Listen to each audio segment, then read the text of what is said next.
All right. Hi, my name is Emily. I, as Joe so kindly introduced, am the host of a podcast called Hurdle. I know we have some hurdlers in the room. I'm also a contributing journalist to GQ, and I am a wellness coach.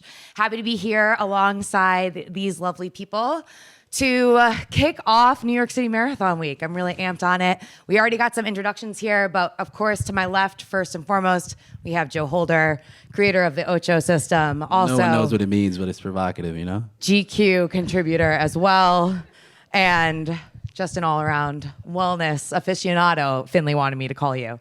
Then we have Michelle Darian. Did I say that correctly? Okay. She's a registered dietitian. She's also a nutrition scientist at InsideTracker. And last but not least, on the end, we've got Steve Finley. Steve Finley, the director of community for Bandit, as well as the president and co-founder of Brooklyn Track Club. Let's hear it up for our panelists here today.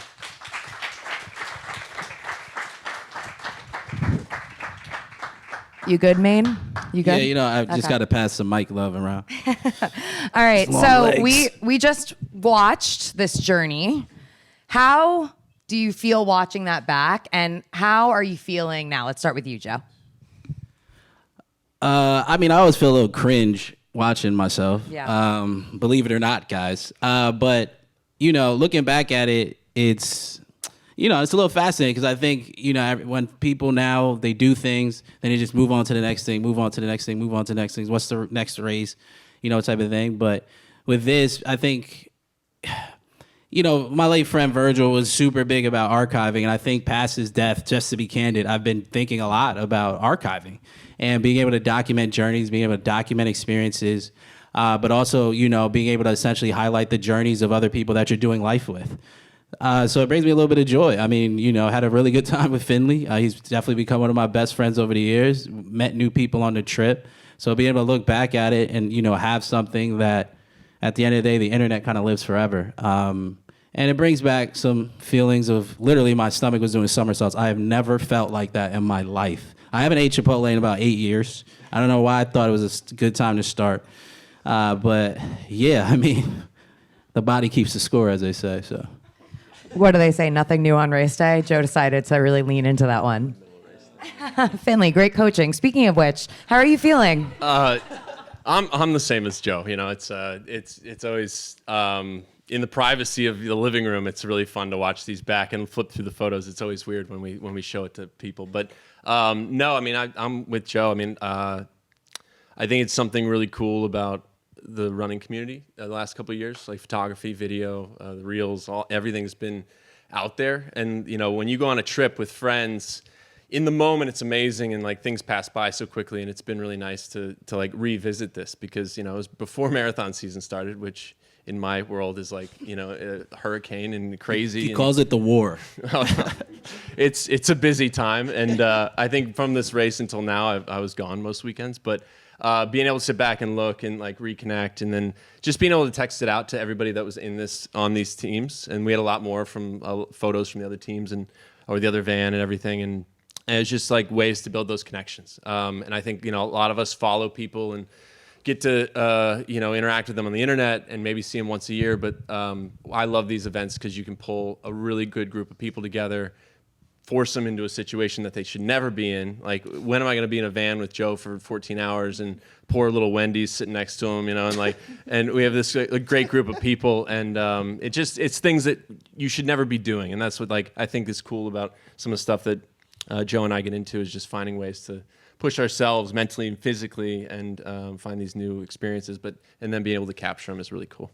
Yeah, you know, it's funny. I was going to ask you how your body's feeling after this effort, but really, how is your body feeling after all the international travel is more, you were is with more of the me, question. So, yeah. Yeah, Emily traveled a lot this fall, too. And London Marathon finisher. I don't know if she noticed, you know, but yeah, there you go. Thank you.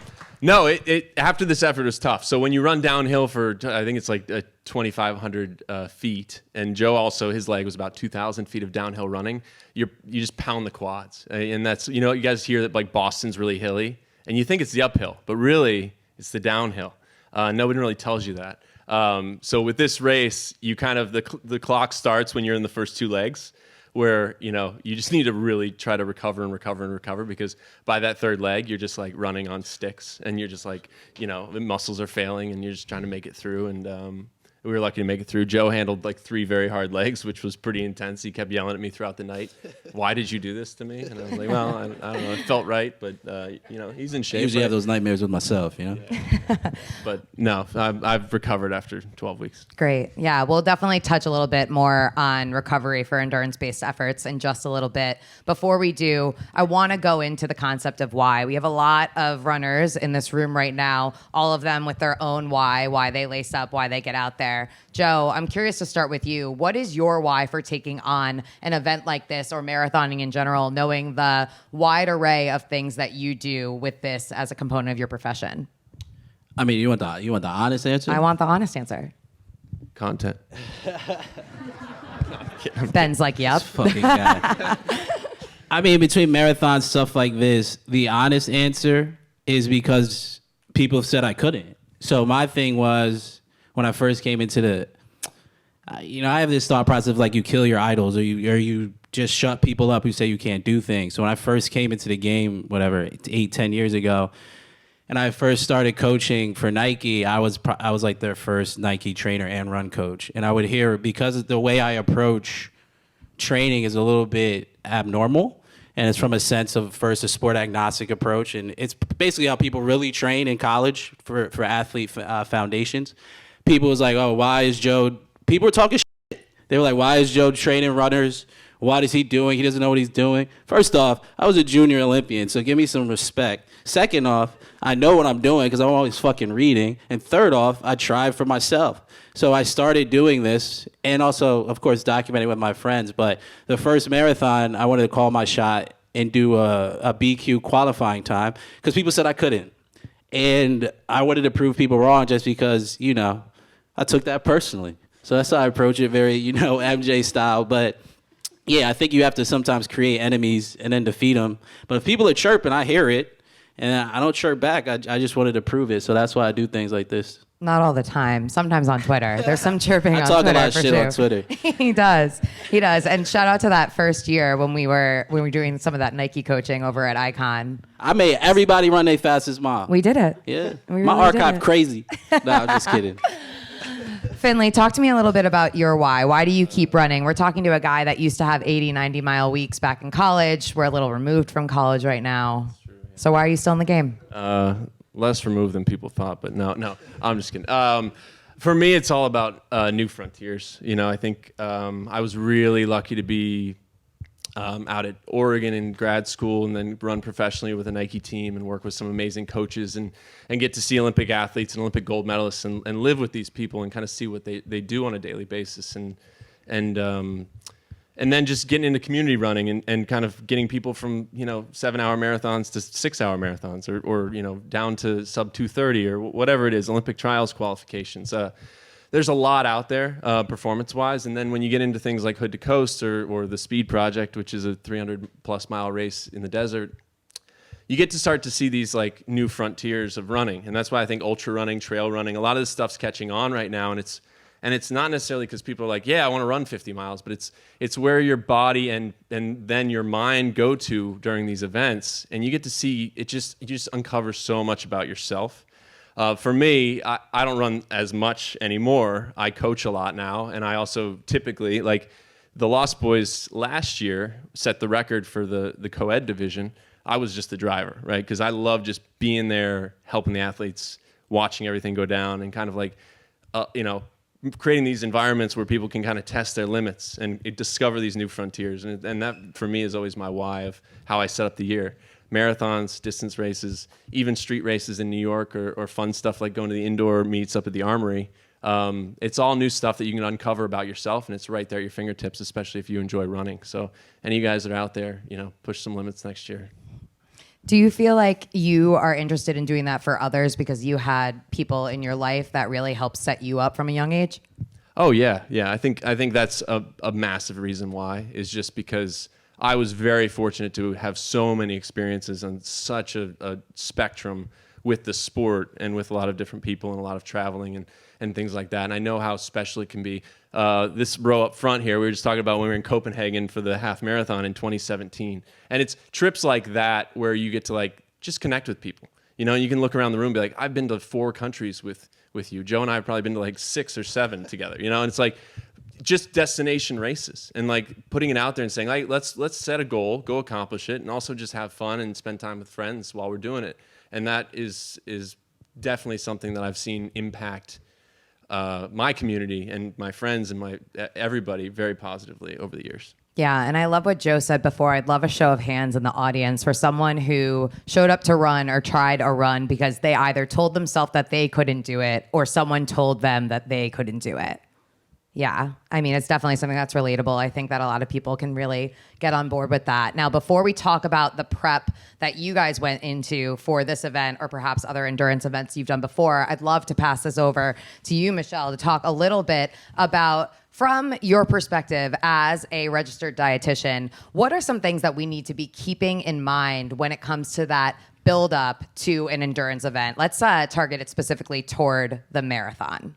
Yeah, that's a great question. So I would say, if we're thinking about New York Marathon, which is about a week out, I would say stick to some of those basics. So that would be getting great quality rest. So sleep is really beneficial for muscle recovery, which is going to be huge on race day. I would say also keep stress as low as possible. So sometimes it's easier said than done, but it can be helpful just because your body's under such physical stress when you're doing a marathon. So keeping that as low as possible leading up to the race can be beneficial there. I would also say to make sure that you're getting enough, just like sheer enough calories. So making sure you're fueling good sources of carbs, protein, and fat. I would also say if you were interested in having some more carbohydrates within those 2 days leading up to the race, that can also be beneficial. It's good for that immediate energy source. That being said, if you haven't kind of tried that strategy for fueling prior, so like on a different week, then I would say to not try that on a race day. I'm looking at you, Joe. But that can be something that's beneficial. Yeah. And then, so that would be kind of those main things. And then hydration. So making sure you're nice and hydrated. I would say also if you have a marathon coming up and let's say you have like 2 months to prepare, I would also say to kind of making sure that some of your vitamin and mineral levels are checked and optimized. A couple of those would be like just specifically iron, B12, and vitamin D. So you heard Joe talking about in the video about his red blood cells and how sometimes it can be harder to breathe at elevation. You're not getting as much oxygen with red blood cells. And this is super important with iron and B12. So with iron, you want to make sure that your iron levels and your ferritin levels, which is the storage form of iron, are optimized. Basically, that's super helpful for getting oxygen from your lungs over to your cells, can fuel you as you run.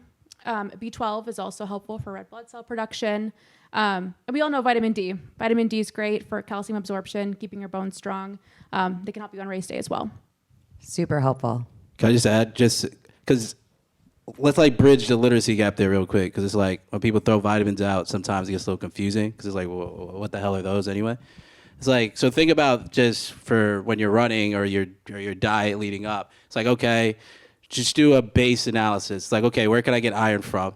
Let's figure out the food sources, right? So you're like, okay, I can either get it from meat, if that's how I kind of do it, or I can get it from plant sources, right? And then you go down the decision tree. You're like, okay, if I get it from plant sources, it might not be absorbable as much, okay? So then you draw a line, and it's like, okay, then I'll add some vitamin C to my diet and be able to figure out where that goes. And then you can keep building and think of the foods essentially like that. So a lot of the times when we're marathon training, because I've been on both sides. I've done it as a coach, and I've done it as an athlete, and I've worked with Finley specifically on this. It's very simple. It's like, don't get so overwhelmed, right, by like the minutia. It's like, what are those overall thought processes that can be done? And then start the diet probably 5 to 10 weeks out, because there is research that does show, and I know Emily's going to ask a lot of questions about this, but I like get so charged up because I just do think you can design yourself. Like, I don't know. Again, I'm weird. But like a Mediterranean diet, they did a study where basically if you ate good, you got faster, right? They're not sure why, but everybody who was on a Mediterranean diet cut down their 5K and 10K times. So it's not just the training. Honestly, the training's the least important part of it, in my opinion. And don't hate me, Finley.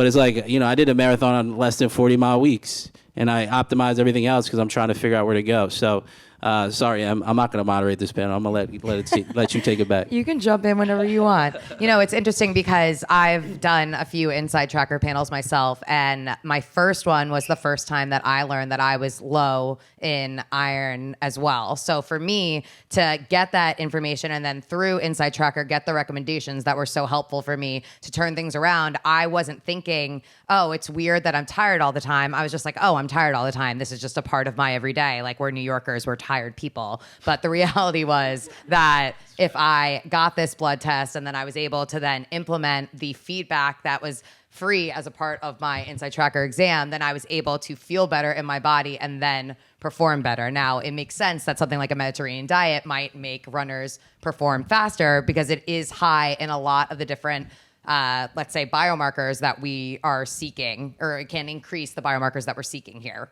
Is that right? Yeah, but I personally think like it'll help you recover faster because of the nutrients that are there, and then you got to think of the concept of inflammation, right? So when we're running, and I'd love to hear both of you talk about this, but I believe in resilience over recovery. I think you increase your threshold to be able to do hard things. So that's the point of having a good training cycle, right? It's like, how can I be able to push my limits and then take a small break so I get better? A lot of the times what people mess up on, I think, is that they focus actually too much on recovery. Recovery is an active thing, so it doesn't really work unless you also do the hard thing. So you got to earn recovery. It's like you can't go in a sauna. I got to stop cursing. I'm glad my mom ain't show up. But you ain't got to go in a sauna, right? Unless you actually earn the ability to do that. And an ice bath isn't really going to do much. I know it's all the rage now, but it's not going to do much unless you push yourself hard. In fact, you shouldn't get in an ice bath after a hard run. So it's these thought processes that I think you need to figure out the best ways to apply them. So, that's kind of where my head is at on that. What did you want to ask, Finley? Oh, did I have a question? No. I mean, Joe asked for your feedback. Oh, yeah. I mean, Yeah, I mean, where to begin? No. I'm lost. No, I mean, I agree. People do focus a lot on recovery. It's really finding that balance between putting in those hard efforts and then recovering out of that hole that you put yourself into. And you do have to earn your recovery. It's something like I say active recovery. I don't say, you either have an off day where you're just fully off or you're kind of actively taking care of your recovery. But you have to earn it through the hard workouts. Hard workouts always come first.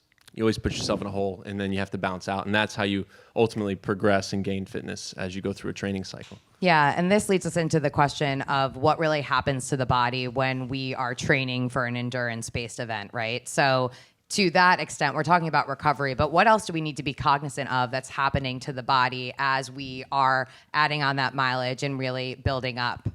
Yeah, everybody knows, right? You have your hard workouts, you have your long run. A lot of people are running the marathon in here, right? You're doing your long run every week. You're doing your workout every week. We know about how people are affected by that physiologically, typically, right? And then you add in you have your nutrition, your hydration, your all these basic terms that we all know and hear about constantly. And for the most part, a lot of the workouts and kind of the recovery tactics affect everybody in a generally similar way.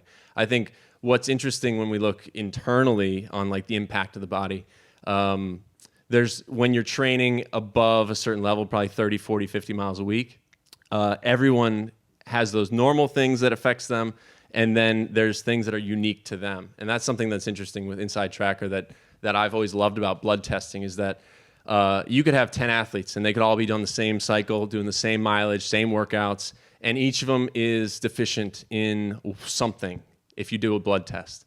And that's so unique to whatever you're doing. And it's something that I think I recommend to athletes all the time if they're not feeling well. Yeah, you can see a PT, you can go see a masseuse, chiropractor, all this stuff, but there's really the major box I always want to check is that blood box of all right, let's go get I don't even know what it is these days, 50 biomarkers. and you can really peel and go through each one and say, okay, where am I at? Where am I at? Where am I at? Could this be affecting me? How could this be leading to something else? Whether it's leading to bone health or it's leading to iron deficiency or vitamin D deficiency. And then going back and looking at your lifestyle. The reason why those 10 people have a different thing going on typically isn't because of the workouts they're doing. It's because of the other 22 hours of the day. Sleep, family life, stress, work, nutrition, or whatever the diet is, where they live, hours that they work. I mean, you can kind of go through and really tear people apart. That's why I love sitting down with athletes, especially in New York, because everybody's lifestyle is so different. Everybody's diet's so different. Everybody's training hours are different. They have kids. They work 2 jobs. They've got all this stuff going on. And they say, well, I'm doing the workouts. I'm doing the running. And I'm doing the recovering. And I'm like, well, yeah, but you're missing like something along the way. And then it's figuring out what it is, which blood testing is extremely helpful with. Yeah, so before we sat down today, I asked Joe if he actually trained for Hood to Coast or not, because Joe has been known to decide the night before to go out and run a marathon. Joe's answer was yes, he actually trained for Hood to Coast. So for you, when it comes to gearing up for something like that, what does training look like for you? What's incorporated into that? Yeah, I mean, there's 2 things, right? It's whether you're looking at marathons or you're looking at Hood to Coast, I think you'll have to look at the specificity of the event that you're doing first, right? So you understand that there may be some specific aspects related to the event that I have to take into consideration that won't really be for something else. So, for example, for Hood to Coast, you want to be sleeping much, right? So there's a few ways you could go about that, and I also do this with marathon training too, but first things you do before anything is just get a general prep. It's like, don't try to go too hard, get a base phase, because nobody wants to get hurt. So I've had too many injuries. How many of y'all have dealt with injuries, like running injuries, right? Probably the whole room. And that's just the physical ones, not even the emotional ones. There's Finley tearing everybody up, apparently, when they come to see him. It's messed up. Just got to get to the bottom of it. But anyway, for Hood to Coast, I guess the most 2 key things that I did was, one, eccentric training, which Finley talked about. Basically, with downhill running, a lot of people don't realize your body has to essentially absorb shocks, right? So when you're absorbing shocks, a lot of the times you get more muscle damage in that way. So I'm a big believer in plyometrics, in jump training and shock training. That goes a long way, and you can basically improves your running economy if you don't have time to run. So I guess, who here knows what plyometrics are? Quick show of hands. Who doesn't know what plyometrics are? Okay, so plyometrics, plyometrics were discovered by the Russians, and they, I don't know what we're allowed to do. They were discovered by the Russians, basically shock training, where basically they came from somewhere high. That's not funny. They're fighting hard over there. They came from somewhere high. You jump down, and then essentially you contact the ground and try to get off immediately. So like A-skips, pogo hops, those are forms of plyos. And what they do, essentially, they might shore up some weak links in the body, basically, and improve your connective tissue, so to make you more efficient. And that's the other thing. It's like focusing on connective tissue, I think, is very important. So doing that was just like, all right, how can I make my body be able to handle this? And an easy way to implement that into your training, just add plyometrics into your warm-ups if you're a runner. Super, super key. If you're just a woman and you want to improve your bone health, just do 10 to 15 vertical jumps every morning, 4 to 5 times a week. It'll help improve your bone density. Super simple. The other thing that I did, because I just wanted to make the most of my time, I basically would do 2 things. I would work out 2 or 3 times. I'd work out in the morning, take a quick nap, and work out again hard, take a quick nap, and then work out again. Or I would do doubles, which is basically, I get a hard workout in the night before, I get a good sleep, wake up in the morning immediately, do the first thing, and hit it. So those are the 2 kind of specific things that I did for Hood to Coast. But yeah, I mean, the more specific you could get, I think, with outside variables, especially for anybody who's doing NYC Marathon or marathons, it's like, how many of y'all have woken up before your long run at 4 a.m.? Any of you who've done it? Raise it, show of hands, right? But how many of you are running the marathon? Show of hands, right? So it's like, okay, it's simple things like that. It's like, I know if I'm going to get up early and I haven't done that before, see how I'll actually be able to respond to that and things of that nature. Right. And the reason that we train is hopefully not only to perform well, but to also then recover well, set ourselves up better for that post-marathon situation. Michelle, I'd love if you could talk to us a little bit about that recovery process, about why it is important, knowing what the stress of the body has gone through, to be cognizant of what's happening with your biomarkers after that kind of an effort. Yeah, that's a great question. So your biomarkers can really tell you a little bit. It's like an objective marker that can be kind of paired with your subjective, how you're feeling. So a couple of different things can basically happen. So let's start with some of those liver enzymes. So with ALT, AST, and creatine kinase. So sometimes those can be elevated post-race. Basically, those are stored in your muscle tissue. So when you're breaking down your muscles, like when you're doing a big event like a marathon, those enzymes can be in your blood. They can rise. They can be elevated for a few days after a marathon, maybe even up to 7 days. So that's kind of where you'll know basically how you can take a more targeted approach to recovery. So if those are elevated, then you know that maybe you need a little bit more protein because that can help to bring those levels back down. A couple of other things that are happening in the body, we touched on this a little bit, but inflammation. So when we're working out at high levels, the body responds by increasing your inflammation. Basically, kind of what that process is, it's basically when there's anything in your body, like when it detects something that shouldn't be there, it basically wants to kind of localize that, keep it where it is, and prevent it from spreading to the rest of the body. So when that happens, inflammation levels rise. So that's something that's a normal response to kind of a large effort there. So then if that was something that was being impacted by your training, then you'll know that you can take specific steps there, whether that's certain supplements like curcumin or having tart cherry juice, or even just having some more fruits and vegetables with antioxidants. So those are a couple of things. The body can also respond with cortisol levels. So Joe mentioned that in the video. When you're not sleeping as much, your cortisol levels can increase. That's also kind of a marker of either physical stress, mental stress. It's not specific in that way, but that can also tend to rise after a larger event too. So a lot of different things could happen, and they can but knowing what those are and knowing kind of what's happening within your body just helps you to take a more targeted approach to recovery. Right, and a targeted approach to recovery also you can navigate that by what kind of movement and activity you're doing after a big sort of an effort. So Finley, is there any sort of like rule of thumb or something to keep in mind for someone who is going out next Sunday, they're running the marathon, they come to you the following Tuesday and they're like, I'm ready to hit the track, and you tell them...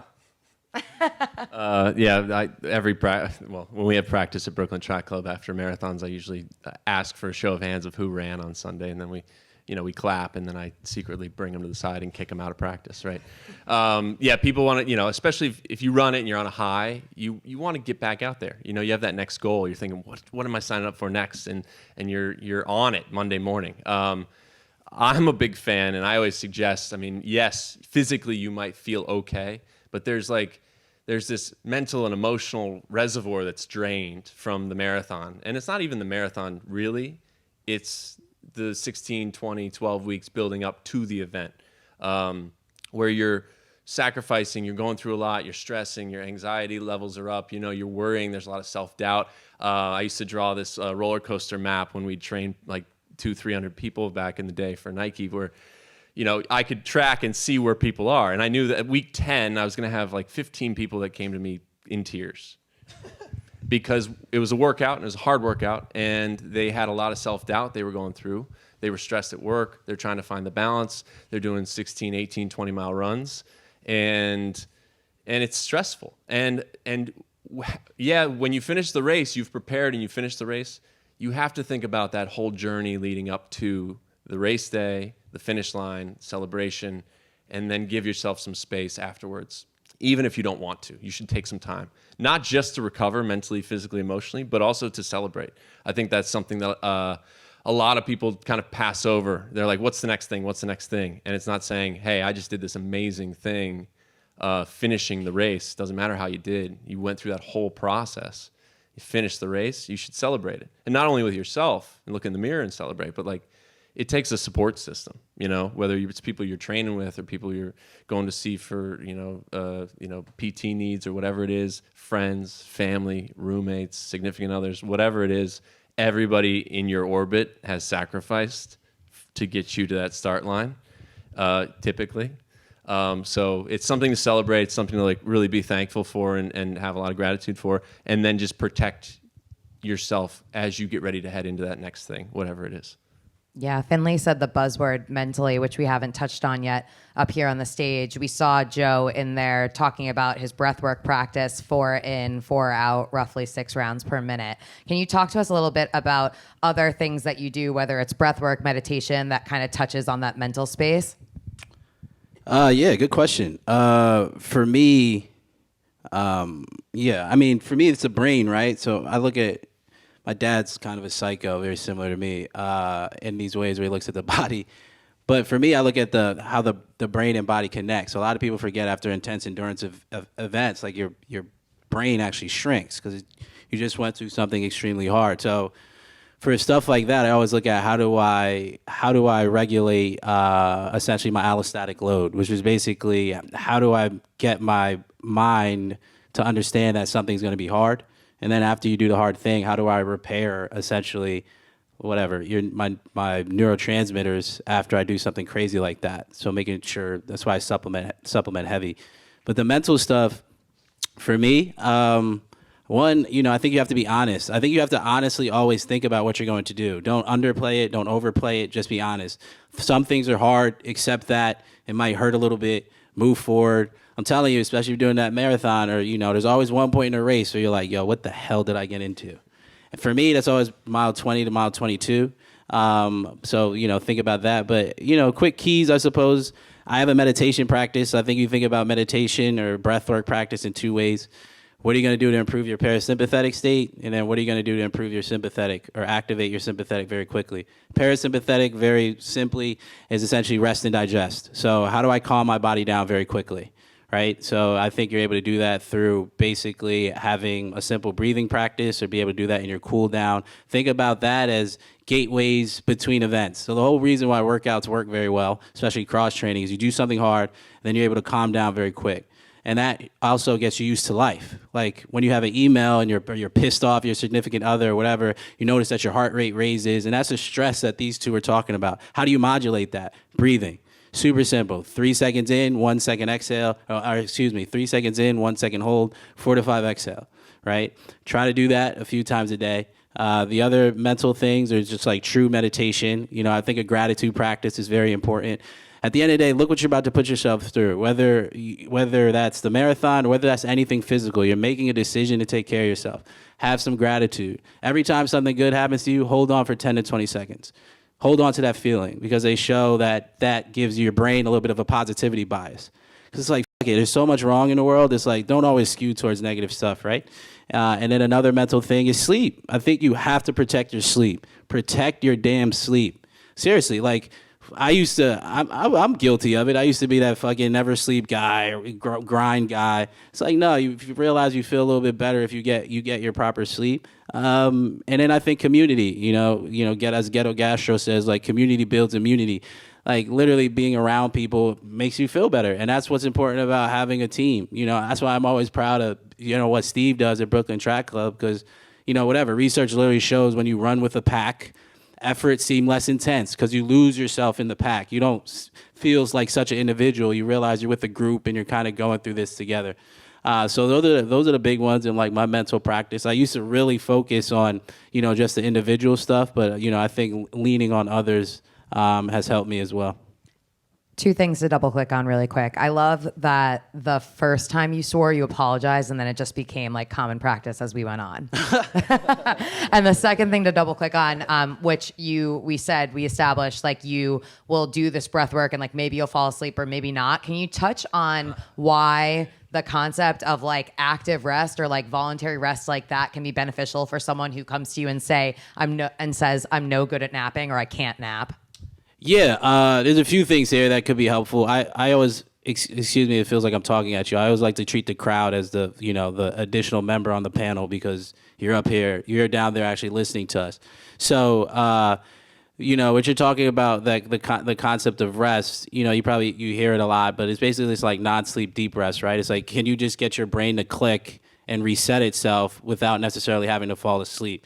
So that breathing practice basically, I'm going to botch which brainwave it activates, but it activates a specific brainwave that gets you more relaxed. So if you're able to get a 6 breath per minute tempo, you're then able to relax. It doesn't matter or not if you go to sleep. It matters basically if you're able to lay somewhere for a second and your body knows that you're safe.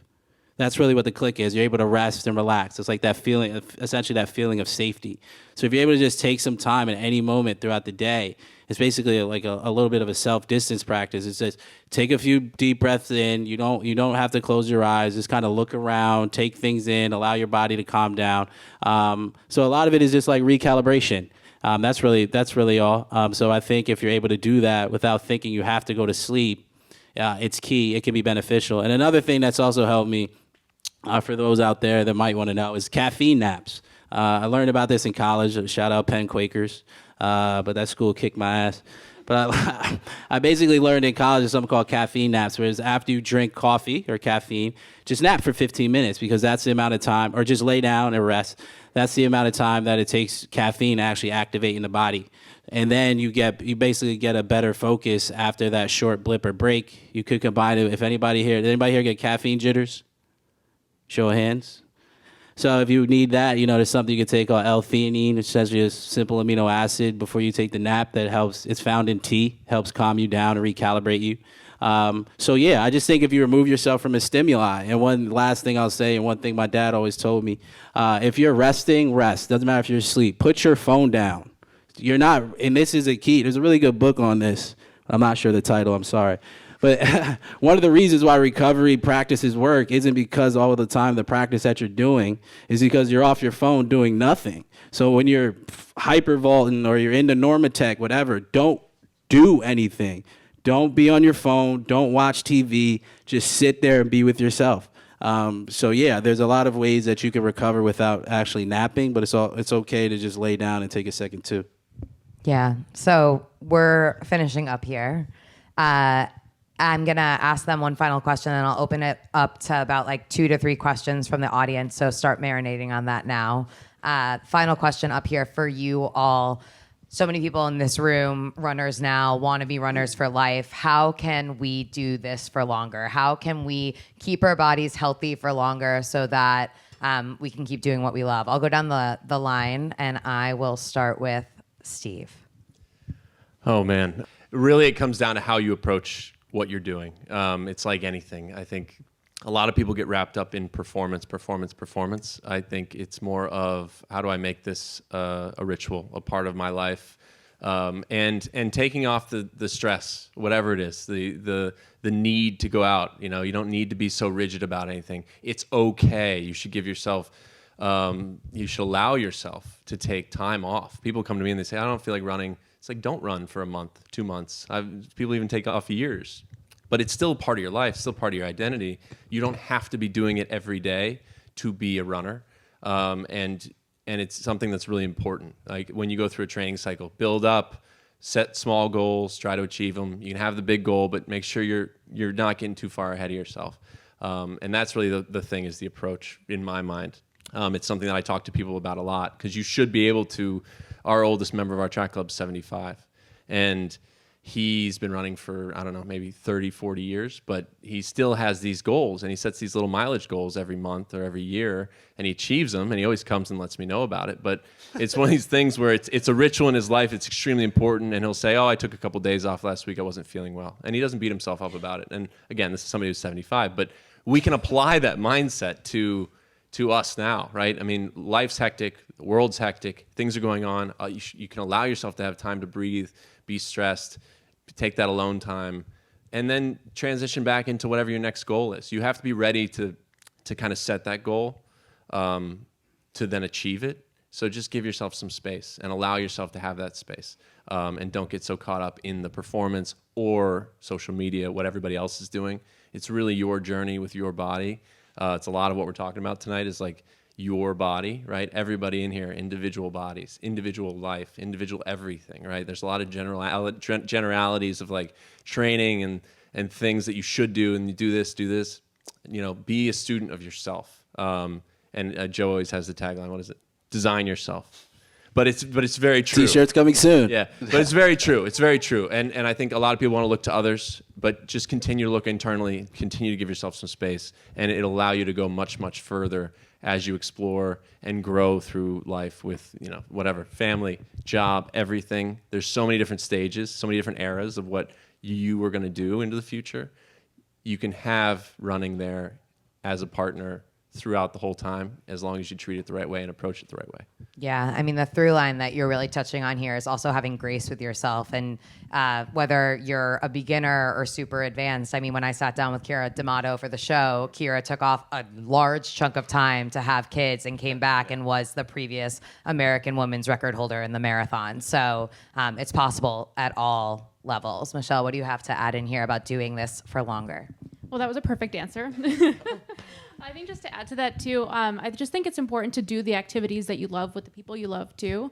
I think it's really important. So if today you love running marathons, that's super awesome. And if tomorrow you really like going on 10-mile walks or 1-mile walk, that's awesome too. So I think it's great to just kind of keep moving, doing the activities that you love. I think that's a huge component of it. I think also you did touch on this too, but I think you don't have to be perfect 100% of the time too.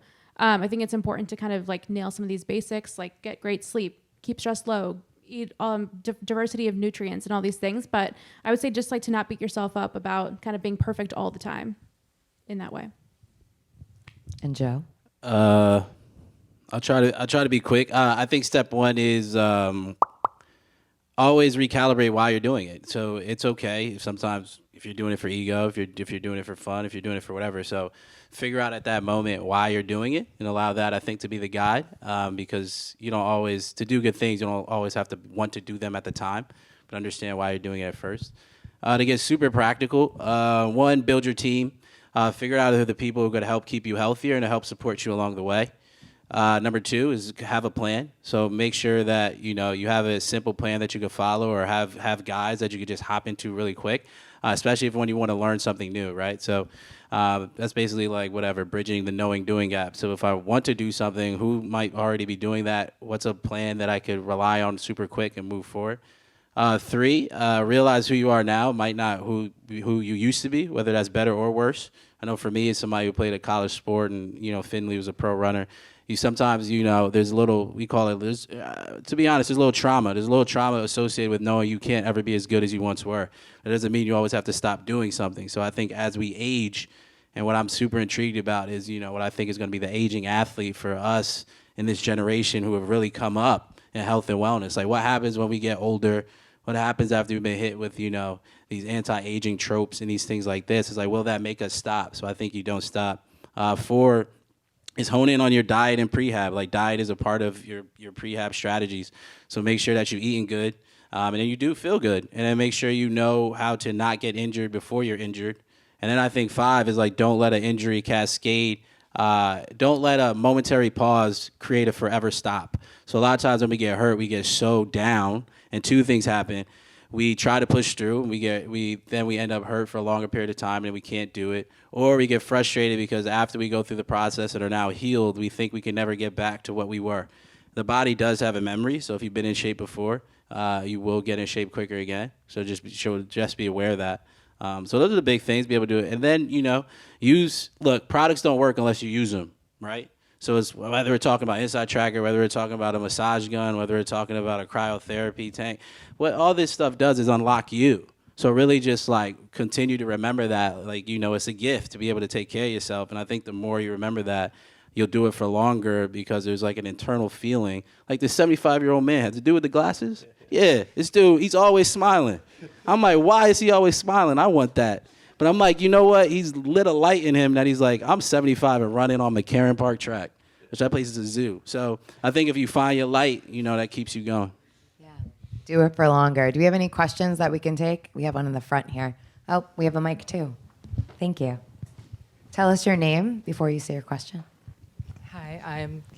Yep, you're good. Okay. Hi, I'm Surya. So I actually watched kind of like a panel earlier this year put on by Columbia talking about like our extended lifespan. So it's estimated that we're going to have another like 30 years on our life.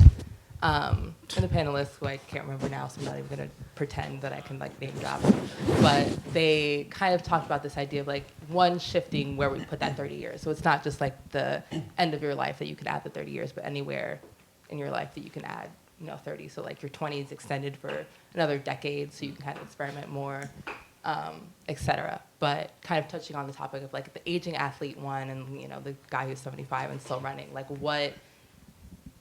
holding that kind of in your head, but then also the kind of changing idea of that, like as an athlete, if you're a young athlete, kind of burning yourself out. So you go hard, you push through your injuries, et cetera, but then being kind of like dead when you're middle-aged or in your 40s or 50s. Like how would you reimagine what being an athlete is and what that looks like, given that we might have this like extra 30 years, depending on, like where you live, your gender, et cetera, and things like that. So your question is really asking anyone specifically up here where they'd put the 30 years? Or not even where they put their 30 years, but how could you or would you want to reimagine what it means to be an athlete, given that we might have these extra 30 years? That's a really good question. I think there's a couple concepts there. I think there's a difference also between health span and lifespan, which is now becoming a huge thing. So lifespan is how long you'll live. We're all aging. But health span is how well you'll live, right? So a lot of the times people live longer, but they essentially live worse. To answer your question, my thought, I guess, with that is two things. It's one, stop and tell, even with your peers, it's like, don't, I like to say we're in purgatory a little bit. It's like, don't die before you get a full chance to live, right? It's like everybody plods along. It's like, can you fully unlock, I think, your health through base activities? And then the next thing really is, this is a thought process that I have when we talk about the athlete and the aging athlete, and we really just connect it to fitness. For me, and I truly believe this, like life is a sport. It's like you can approach life with an athlete mindset, but because now you're just living, right? You're not under a hard coach. You get to decide. You're both the coach, the GM, and the athlete. You can, I'm just dropping monikers. You can just design yourself, because I think you're a piece of art.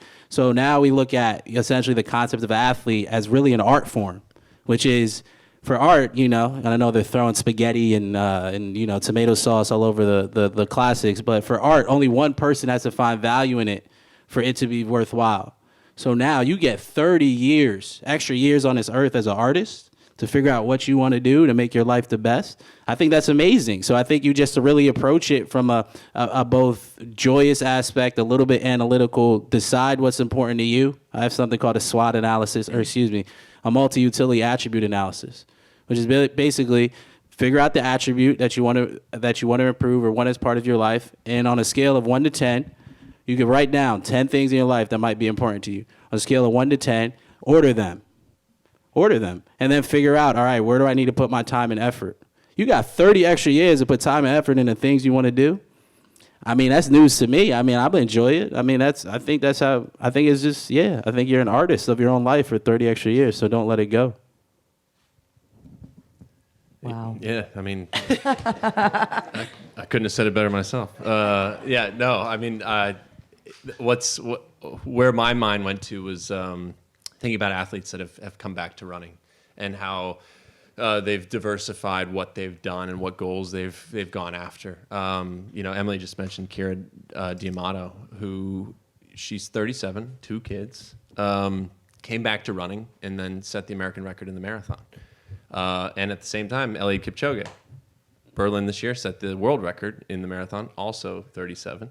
Nobody knows how old he really is. Well, if he's older, that's my point. But you can do amazing things just in running. You can do amazing things coming back to the sport later. And where I was thinking about where you're putting those 30 years is you can step away from different things that you're doing in life, whether it's creative sense or athletic sense, and find new goals and travel new ways. And you don't have to stick with, I always get mad at people that have been marathoning for 15 years. And I'm like, well, have you ever tried track, running shorter distances or longer stuff? Or have you ever tried something else? I know a lot of people that have gone to other sports and come back and been successful in a performance lens, but they've also had a different relationship with the sport. It's not all about performance. I think it's where do you find joy? And if you're doing the same thing over and over again, you can kind of drill yourself down for those 30 extra years. Go out and find new things. Again, it goes back to that new frontiers thing. I think there's a lot to explore, and it's just being able to have the courage to go out and try the new stuff that's out there, and then go back to the things that you like. It's just finding your way and finding what really makes you happy. Finding what really makes you happy. I'll take one more question if we have one over here. I'll go with Carl in the back. A thing that I often have experiences with during marathons, I don't really know when it happens, it just always happens, is like going to a very dark place. I'm never going to remember to like breathe a bunch of times in a certain cadence. That's just not a thing I'm going to remember. So for any of you, if you've had that moment, like what do you do, or what advice do you have to get out of that? I normally just hold it until I get done, and then I'm like, okay, I'm done, I guess I can let this go now. But if I want to get through that sooner, what advice would you have? And then my second question is, for the people that are about to run New York City, Joe, what was that Chipotle order? I mean, there's no meat, and you know what happens with all those beans. So, but to answer your question very specifically, and we'll do it quick, so maybe we can take one more. But to answer your question is, you don't, when you're doing something, it's like, don't focus on your breath like that during it. I mean, the whole point is doing those practices before, so you might not go as dark. But my thought process is, when I was running Chicago, my hamstring hurt the first mile. First mile I hopped out, and I was like, damn. But what I learned from playing football was sometimes the darkness of the pain is just your body wanting recognition that you're putting it through something, and that you directly mentally address it in your mind. And this is literally what I do, and sometimes it makes the pain disappear. I say, I hear you, I feel you, but we're going to have to do this anyway, so you got a choice to make. That's either real, and if it is, I'll listen to you, but if it's not, you should probably go away because we got to get this done. More often than not, it goes away. So I think there is a mental component and an ability to directly address pain, and then oftentimes it will fade. I'll add to that just because something I was going to say earlier. Joe always impresses me. Bear with me here. I hate doing this. But one of the big things that Joe brings to the table whenever we do things like this, or Hood to Coast, or really anything. I mean, even if we had too many beers the night before, whatever, right? Like, it's his ability to stop. The process he just said that he does internally, he often does externally, which is like, he'll talk to himself and he'll like be feeling down, and then you'll watch him kind of like walk around the room, and then all of a sudden he'll go into positive self-talk and reorganize like his thoughts, and then slowly reorganize the entire room. And like he did it with our van a couple times with Hood to Coast, and it's when you're in those dark moments that positive self-talk comes through.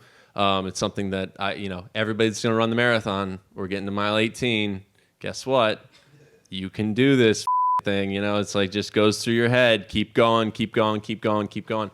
And finding those things, whether they're mantras or getting to a specific cheer zone or getting to a specific person. Yeah, I mean, it's tough, and I know like Carl, for instance, I saw him at the halfway at the marathon in Berlin last year, and it was like, he lit up, and it was like, oh, I'm so glad I was able to like find him in this race and like say what's up, because when you're in these dark spots, no matter what you're doing, especially during the marathon, like, finding those things that are going to keep you going throughout and just find the little markers along the way is extremely important. Yeah, and I think also what you're highlighting here is like the importance of us remembering that like we get to choose how we react to our emotions, right? So like if you're frustrated or if you feel like you can't breathe, like for me, one of the best pieces of advice, and I always come back to it during marathon efforts, is remembering to come back to calm. And like I get to choose calm. Even when I might not feel that way right away, I can come back to that, and that choice is what can help me get through whatever I've got to get through.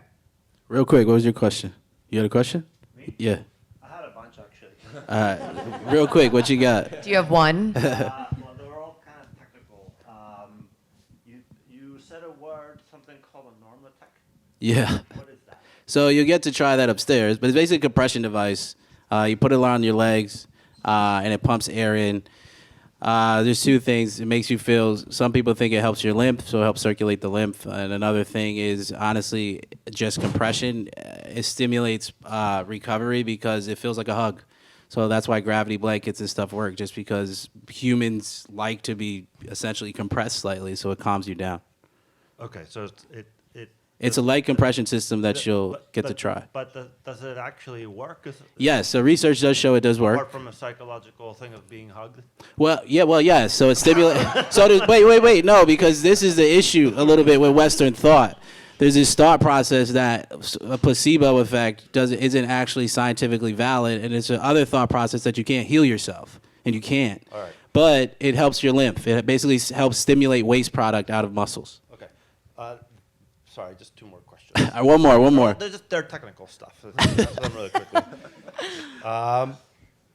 You said the ice bath doesn't work. Yes. Well, not quite, but yes. So you should not to do that. All right, so really quick, ice baths. I know it's all the rage right now. There's a concept of inflammation. You actually need a little bit of inflammation. Inflammation is not a bad thing. It's only bad if it goes from acute to chronic.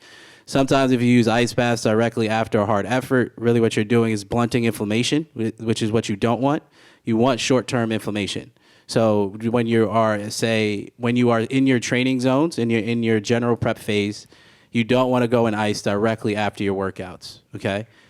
Now, what I personally suggest and I've seen help is you go in heat. So a lot of the new research shows sauna or hot water immersion in your build-up phases because it still helps your cardiovascular system. And you get essentially heat stress proteins released in the body. But you don't do harder essentially on your bones or your connective tissue. If you do want to use ice, the way to use it, you can do, whatever, ice baths with breathing practices and things like that. You use ice baths during a hard portion of your true marathon training phase where you've already adapted, right, to your workouts. So you just don't want your baseline to drop.